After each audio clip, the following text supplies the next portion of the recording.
أعوذ بالله من الشيطان الرجيم.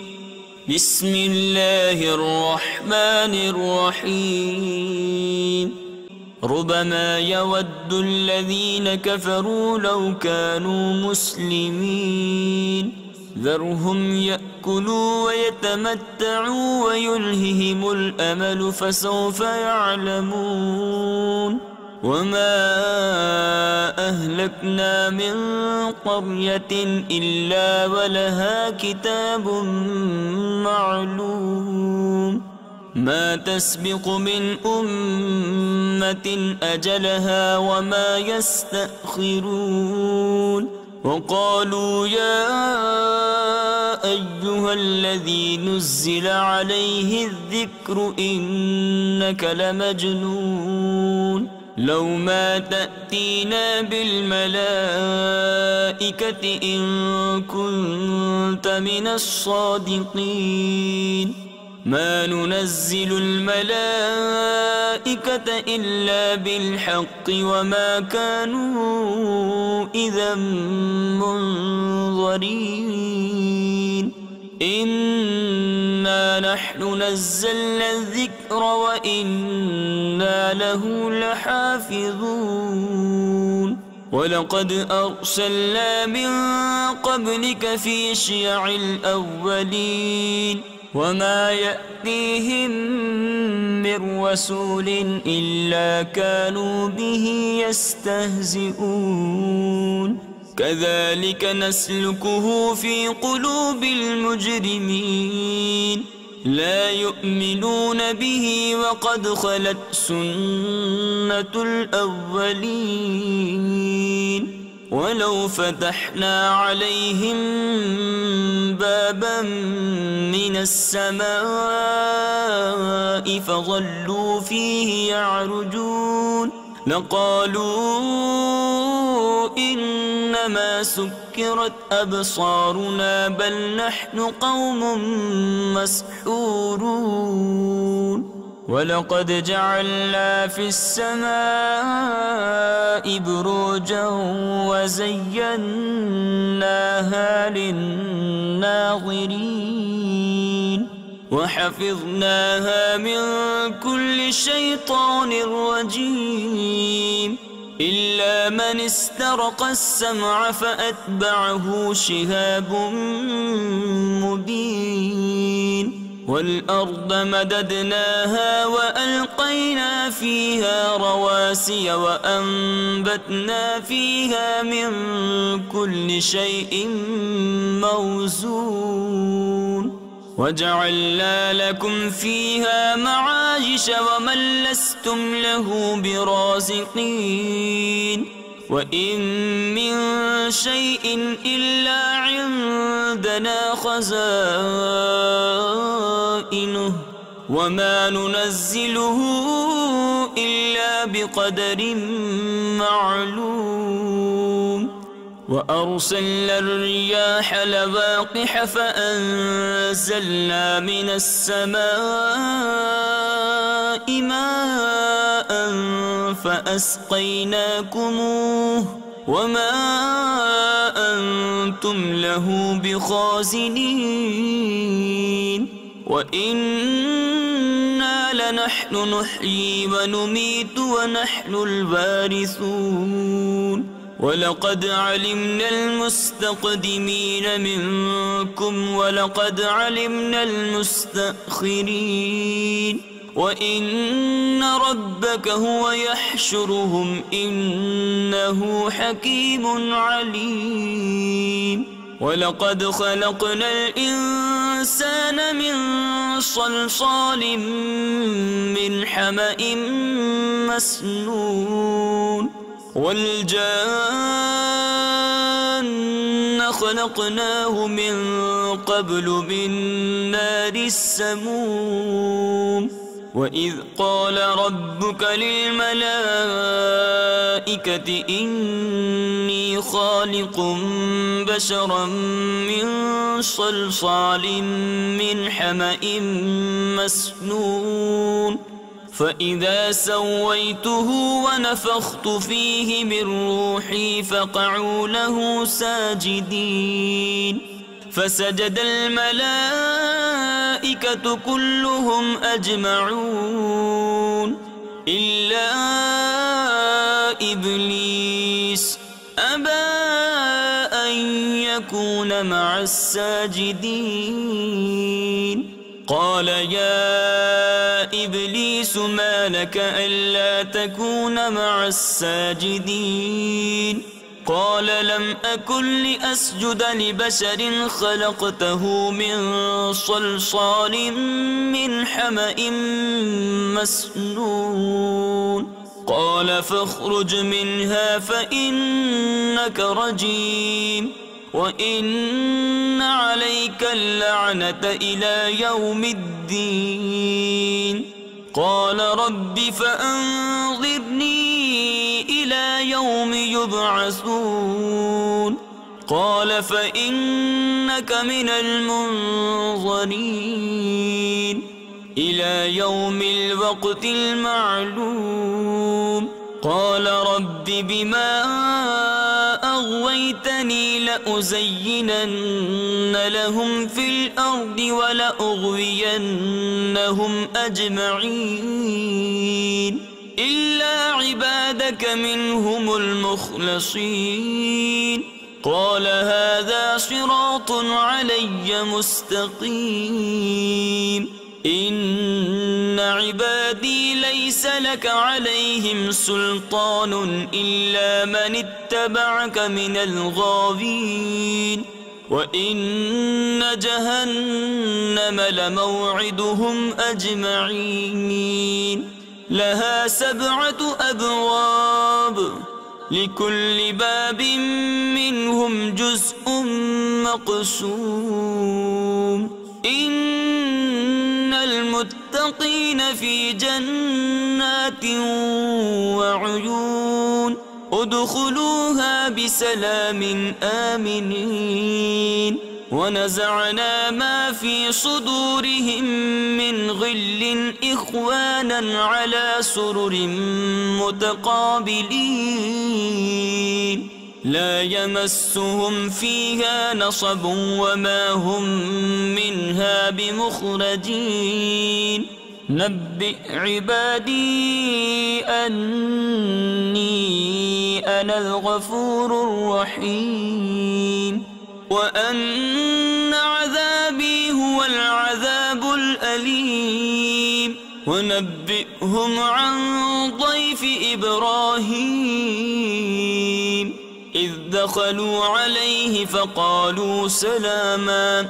قال إنا منكم وجلون قالوا لا توجل إنا نبشرك بغلام عليم قال أبشرتموني على أن مسني الكبر فبم تبشرون قالوا بشرناك بالحق فلا تكن من القانطين قال ومن يقنط من رحمة ربه إلا الضالون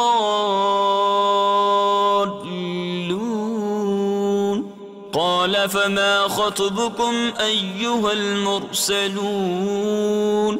قالوا إنا أرسلنا إلى قوم مجرمين إلا آل لوط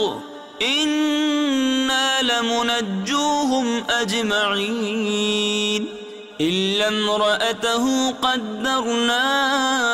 إنها لمن الغابرين فلما جاء آل لوط المرسلون قال إنكم قوم منكرون قالوا بل جئناك بما كانوا فيه يمترون وأتيناك بالحق وإنا لصادقون فأسر بأهلك بقطع من الليل واتبع أدبارهم ولا يلتفت منكم أحد وامضوا حيث تؤمرون وقضينا إليه ذلك الأمر أن دابر هؤلاء مقطوع مصبحين وجاء أهل المدينة يستبشرون قال إن هؤلاء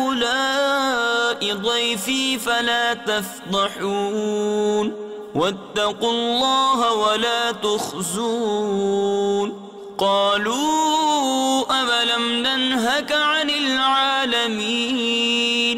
قال هؤلاء بناتي إن كنتم فاعلين لعمرك إنهم لفي سكرتهم يعمهون فأخذتهم الصيحة مشرقين فجعلنا عاليها سافلها وأمطرنا عليهم حجارة من سجيل إن في ذلك لآيات للمتوسمين وإنها لبسبيل مقيم إن في ذلك لآية للمؤمنين وإن كان أصحاب الأيكة لظالمين فانتقمنا منهم وإنهما لبإمام مبين ولقد كذب أصحاب الحجر المرسلين وآتيناهم آياتنا فكانوا عنها معرضين وكانوا ينحتون من الجبال بيوتا آمنين فأخذتهم الصيحة مصبحين فما أغنى عنهم ما كانوا يكسبون وما خلقنا السماوات والأرض وما بينهما إلا بالحق وإن الساعة لآتية فاصفح الصفح الجميل إن ربك هو الخلاق العليم ولقد آتيناك 7 من المثاني والقرآن العظيم لا تمدن عينيك إلى ما متعنا به أزواجا منهم ولا تحزن عليهم واخفض جناحك للمؤمنين وقل إني أنا النذير المبين كما أنزلنا على المقتسمين الذين جعلوا القرآن عضين فوربك لنسألنهم أجمعين عما كانوا يعملون فاصدع بما تؤمر وأعرض عن المشركين إنا كفيناك المستهزئين الذين يجعلون مع الله إلها آخر فسوف يعلمون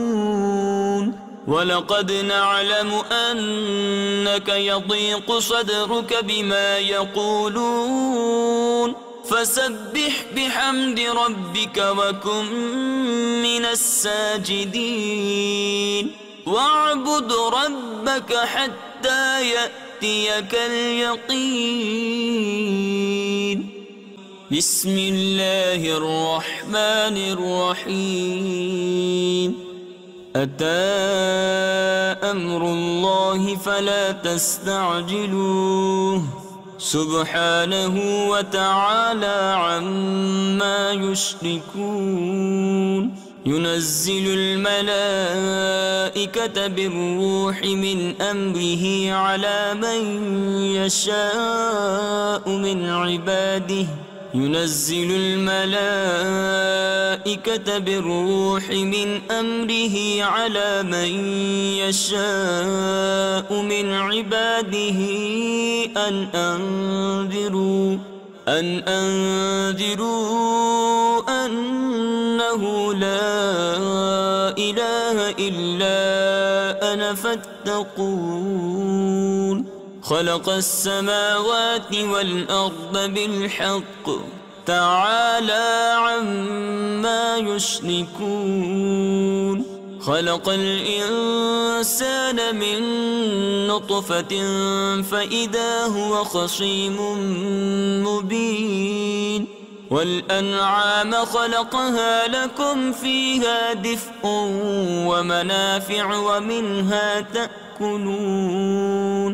ولكم فيها جمال حين تريحون وحين تسرحون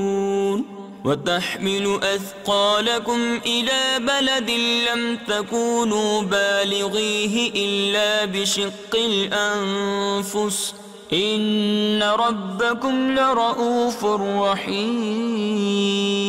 والخيل والبغال والحمير لتركبوها وزينة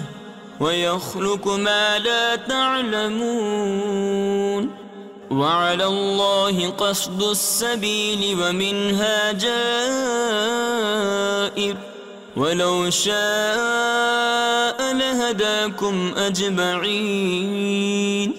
هو الذي أنزل من السماء ماء لكم منه شراب ومنه شجر فيه تسيمون ينبت لكم به الزرع والزيتون والنخيل والأعناب ومن كل الثمرات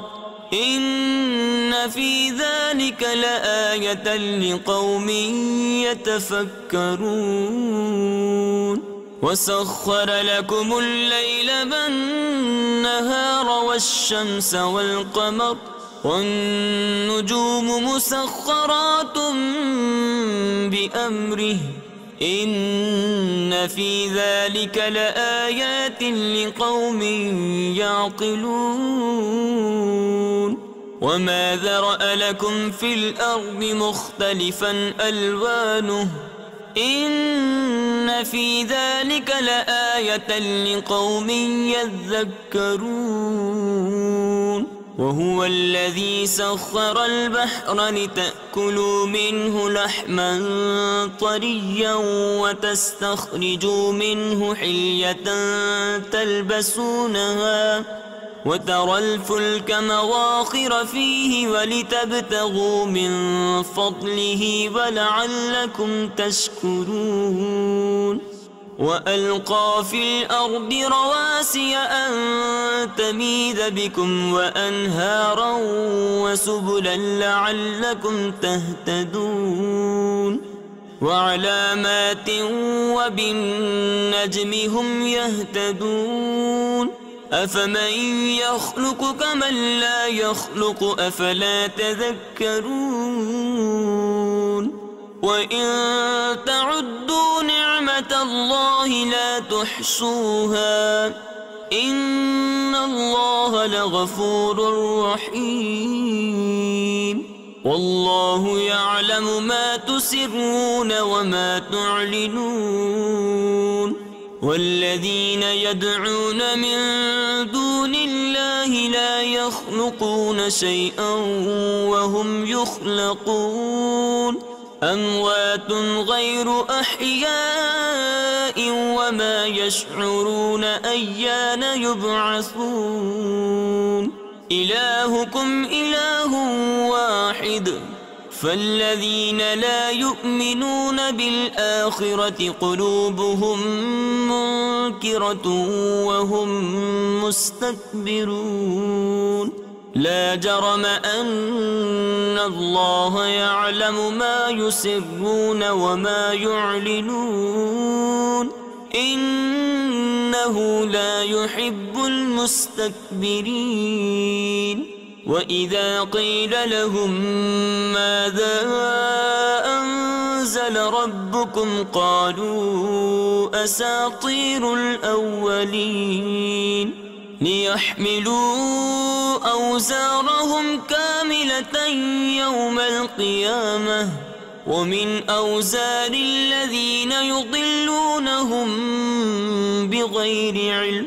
ألا ساء ما يزرون قد مكر الذين من قبلهم فأتى الله بنيانهم من القواعد فخر عليهم السقف من فوقهم وأتاهم العذاب من حيث لا يشعرون ثم يوم القيامة يخزيهم ويقول أين شركائي الذين كنتم تشاقون فيهم قال الذين أوتوا العلم إن الخزي اليوم والسوء على الكافرين الذين تتوفاهم الملائكة ظالمي أنفسهم فألقوا السلم ما كنا نعمل من سوء بلى إن الله عليم بما كنتم تعملون فادخلوا أبواب جهنم خالدين فيها فلبئس مثوى المتكبرين وقيل للذين اتقوا ماذا أنزل ربكم قالوا خيرا للذين أحسنوا في هذه الدنيا حسنة ولدار الآخرة خير ولنعم دار المتقين جنات عدن يدخلونها تجري من تحتها الأنهار لهم فيها ما يشاءون كذلك يجزي الله المتقين الذين تتوفاهم الملائكة طيبين يقولون سلام عليكم ادخلوا الجنة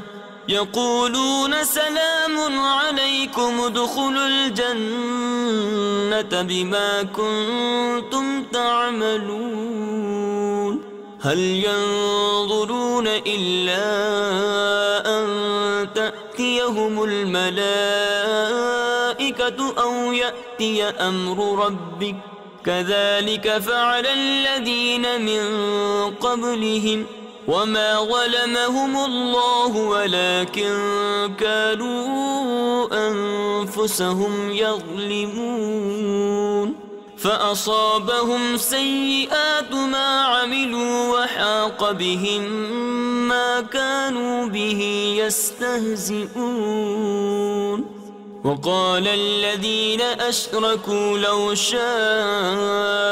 الله ما عبدنا من دونه من شيء نحن ولا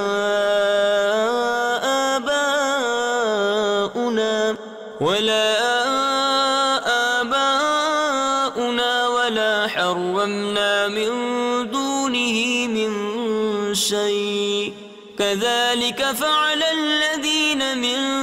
قبلهم فهل على الرسل إلا البلاغ المبين ولقد بعثنا في كل أمة رسولا أن اعبدوا الله واجتنبوا الطاغوت فمنهم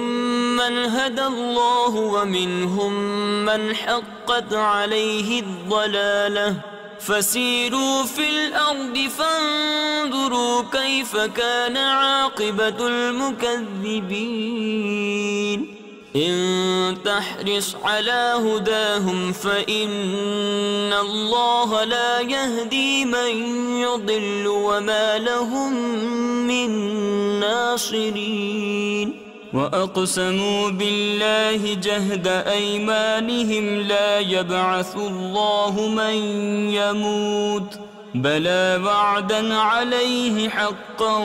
ولكن أكثر الناس لا يعلمون ليبين لهم الذي يختلفون فيه وليعلم الذين كفروا أنهم كانوا كاذبين إنما قولنا لشيء إذا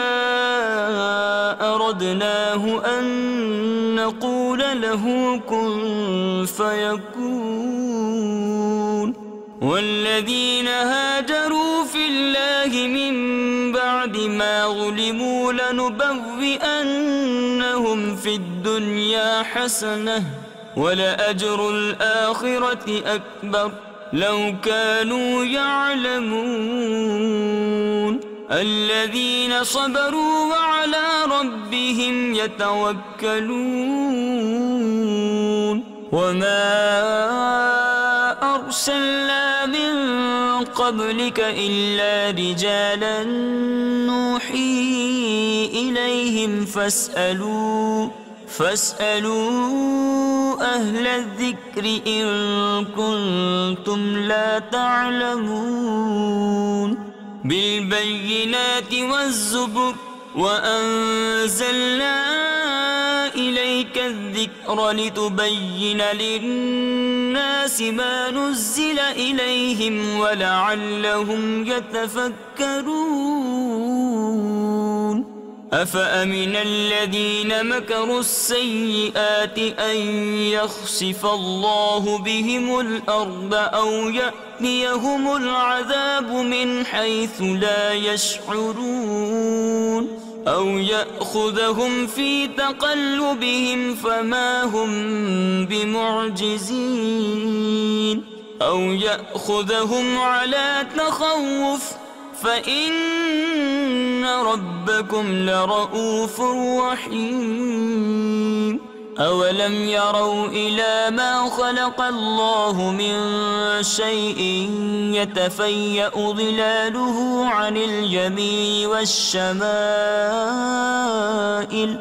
عن اليمين والشمائل سجدا لله وهم داخرون ولله يسجد ما في السماوات وما في الأرض من دابة والملائكة وهم لا يستكبرون يخافون ربهم من فوقهم ويفعلون ما يؤمرون وقال الله لا تتخذوا إلهين اثنين إنما هو إله واحد فإياي فارهبون وله ما في السماوات والأرض وله الدين واصبا أفغير الله تتقون وما بكم من نعمة فمن الله ثم إذا مسكم الضر فإليه تجأرون ثم إذا كشف الضر عنكم إذا فريق منكم بربهم يشركون ليكفروا بما آتيناهم فتمتعوا فسوف تعلمون ويجعلون لما لا يعلمون نصيبا مما رزقناهم تالله لتسألن عما كنتم تفترون ويجعلون لله البنات سبحانه ولهم ما يشتهون وإذا بشر أحدهم بالأنثى ظل وجهه مسودا وهو كظيم يتوارى من القوم من سوء ما بشر به أيمسكه على هون أم يدسه في التراب ألا ساء ما يحكمون للذين لا يؤمنون بالآخرة مثل السوء ولله المثل الأعلى وهو العزيز الحكيم ولو يؤاخذ الله الناس بظلمهم ما ترك عليها من دابة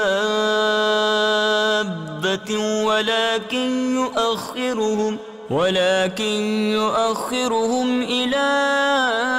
أجل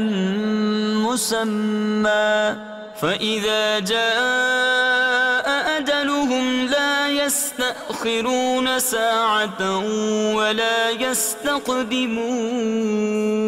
ويجعلون لله ما يكرهون وتصف ألسنتهم الكذب أن لهم الحسنى لا جرم أن لهم النار وأنهم مفرطون تالله لقد أرسلنا إلى أمم من قبلك فزين لهم الشيطان أعمالهم فهو وليهم اليوم ولهم عذاب أليم وما أنزلنا عليك الكتاب إلا لتبين لهم الذي اختلفوا فيه وهدى ورحمة لقوم يؤمنون والله أنزل من السماء ماء فأحيا به الأرض بعد موتها إن في ذلك لآية لقوم يسمعون وإن لكم في الأنعام لعبرة نسقيكم مما في بطونه من بين فرث ودم لبنا خالصا سائغا للشاربين ومن ثمرات النخيل والأعناب تتخذون منه سكرا ورزقا حسنا إن في ذلك لآية لقوم يعقلون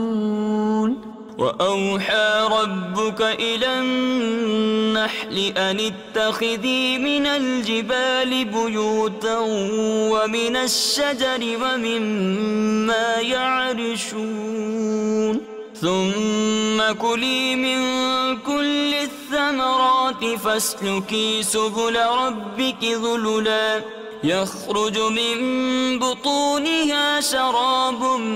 مختلف ألوانه فيه شفاء للناس إن في ذلك لآية لقوم يتفكرون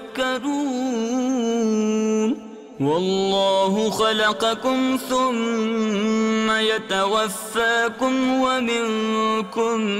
من يرد إلى أرذل العمر لكي لا يعلم بعد علم شيئا إن الله عليم قدير والله فضل بعضكم على بعض في الرزق فما الذين فضلوا براد رزقهم على ما ملكت أيمانهم فهم فيه سواء أفبنعمة الله يجحدون والله جعل لكم من أنفسكم أزواجا وجعل لكم من أزواجكم بنين وحفدة ورزقكم من الطيبات أفبالباطل يؤمنون وبنعمة الله هم يكفرون ويعبدون من دون الله ما لا يملك لهم رزقا من السماوات والأرض شيئا ولا يستطيعون فلا تضربوا لله الأمثال إن الله يعلم وأنتم لا تعلمون ضرب الله مثلا عبدا مملوكا لا يقدر على شيء ومن رزقناه منا رزقا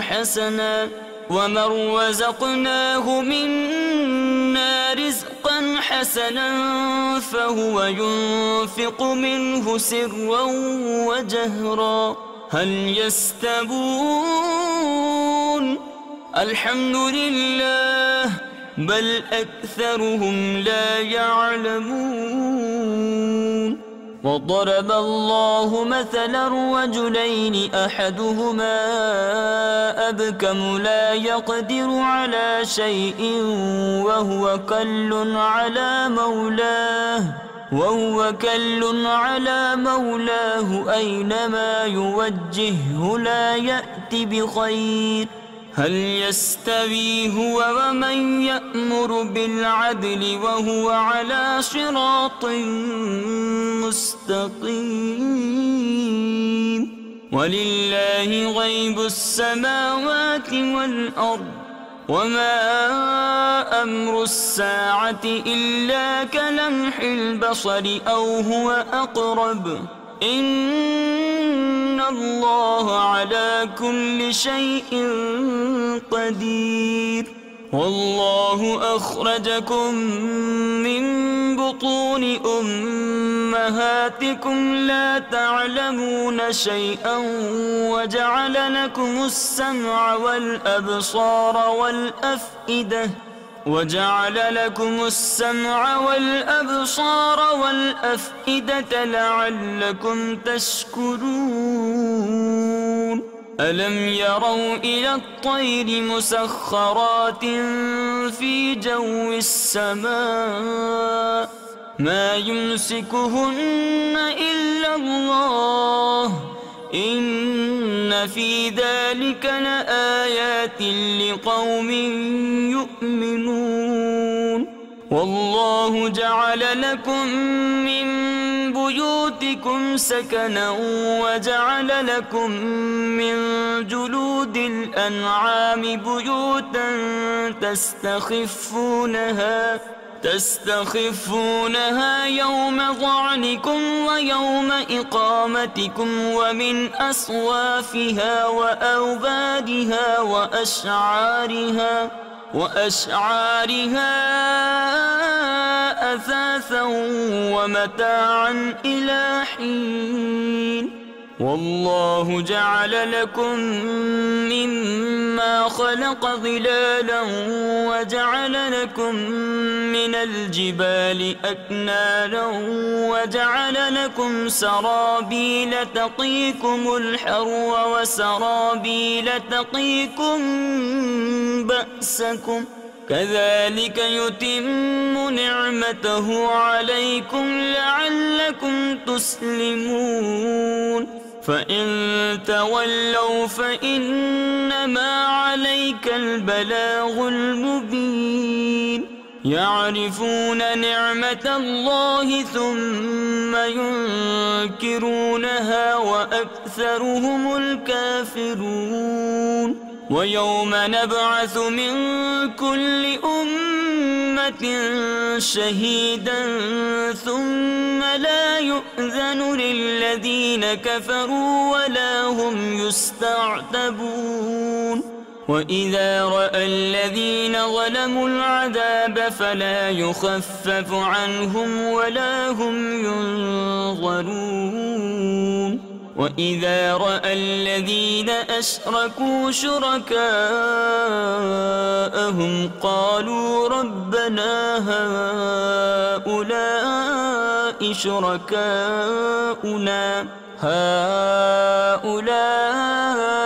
شركاؤنا الذين كنا ندعو من دونك فألقوا إليهم القول إنكم لكاذبون وألقوا إلى الله يومئذ السلم وضل عنهم ما كانوا يفترون الذين كفروا وصدوا عن سبيل الله زدناهم عذابا فوق العذاب بما كانوا يفسدون ويوم نبعث في كل أمة شهيدا عليهم من أنفسهم وجئنا بك شهيدا على هؤلاء ونزلنا عليك الكتاب تبيانا لكل شيء وهدى ورحمة وبشرى للمسلمين إن الله يأمر بالعدل والإحسان وإيتاء ذي القربى وينهى عن الفحشاء والمنكر والبغي يعظكم لعلكم تذكرون وأوفوا بعهد الله إذا عاهدتم ولا تنقضوا الأيمان بعد توكيدها وقد جعلتم الله عليكم كفيلا إن الله يعلم ما تفعلون ولا تكونوا كالتي نقضت غزلها من بعد قوة أنكاثا تتخذون أيمانكم دخلا بينكم أن تكون أمة هي أربى من أمة إنما يبلوكم الله به وليبينن لكم يوم القيامة ما كنتم فيه تختلفون ولو شاء الله لجعلكم أمة واحدة ولكن يضل من يشاء ويهدي من يشاء ولتسألن عما كنتم تعملون ولا تتخذوا أيمانكم دخلا بينكم فتزل قدم بعد ثبوتها وتذوقوا السوء بما صددتم عن سبيل الله ولكم عذاب عظيم ولا تشتروا بعهد الله ثمنا قليلا إنما عند الله هو خير لكم إن كنتم تعلمون ما عندكم ينفد وما عند الله وباق ولنجزين الذين صبروا أجرهم بأحسن ما كانوا يعملون من عمل صالحا من ذكر أو أنثى وهو مؤمن فلنحيينه حياة طيبة ولنجزينهم أجرهم بأحسن ما كانوا يعملون فإذا قرأت القرآن فاستعذ بالله من الشيطان الرجيم إنه ليس له سلطان على الذين آمنوا وعلى ربهم يتوكلون إنما سلطانه على الذين يتولونه والذين هم به مشركون وإذا بدلنا آية مكان آية والله أعلم بما ينزل قالوا إنما أنت مفتر بل أكثرهم لا يعلمون قل نزله روح القدس من ربك بالحق ليثبت الذين آمنوا وهدى وبشرى للمسلمين ولقد نعلم أنهم يقولون إنما يعلمه بشر لسان الذي يلحدون إليه أعجمي وهذا لسان عربي مبين إن الذين لا يؤمنون بآيات الله لا يهديهم الله ولهم عذاب أليم إنما يفتري الكذب الذين لا يؤمنون بآيات الله وأولئك هم الكاذبون من كفر بالله من بعد إيمانه إلا من أكره وقلبه مطمئن بالإيمان ولكن من شرح بالكفر صدرا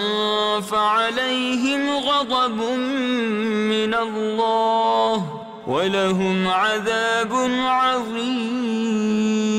ذلك بأنهم استحبوا الحياة الدنيا على الآخرة وأن الله لا يهدي القوم الكافرين أولئك الذين طبع الله على قلوبهم وسمعهم وأبصارهم وأولئك هم الغافلون لا جرم أنهم في الآخرة هم الخاسرون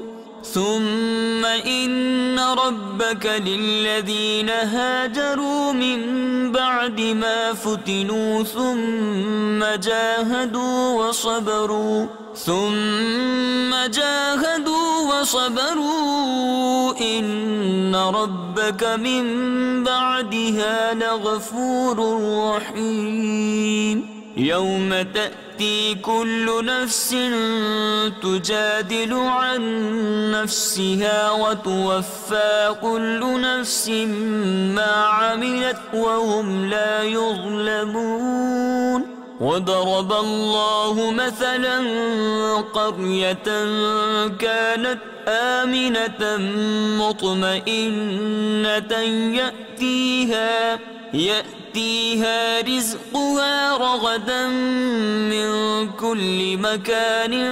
فكفرت بأنعم الله فكفرت بأنعم الله فأذاقها الله لباس الجوع والخوف بما كانوا يصنعون ولقد جاءهم رسول منهم فكذبوه فأخذهم العذاب وهم ظالمون فكلوا مما رزقكم الله حلالا طيبا واشكروا نعمة الله إن كنتم إياه تعبدون إنما حرم عليكم الميتة والدم ولحم الخنزير وما أهل لغير الله به فمن اضطر غير باغ ولا عاد فإن الله غفور رحيم ولا تقولوا لما تصف ألسنتكم الكذب هذا حلال وهذا حرام لتفتروا على الله الكذب إن الذين يفترون على الله الكذب لا يفلحون متاع قليل ولهم عذاب أليم وعلى الذين هادوا حرمنا ما قصصنا عليك من قبل وما ظلمناهم ولكن كانوا أنفسهم يظلمون ثم إن ربك للذين عملوا السوء بجهالة ثم تابوا من بعد ذلك وأصلحوا إن ربك من بعدها لغفور رحيم إن إبراهيم كان أمة قانتا لله حنيفا ولم يك من المشركين شاكرا لأنعمه اجتباه وهداه إلى صراط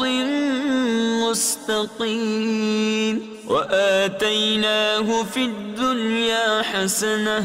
وإنه في الآخرة لمن الصالحين ثم أوحينا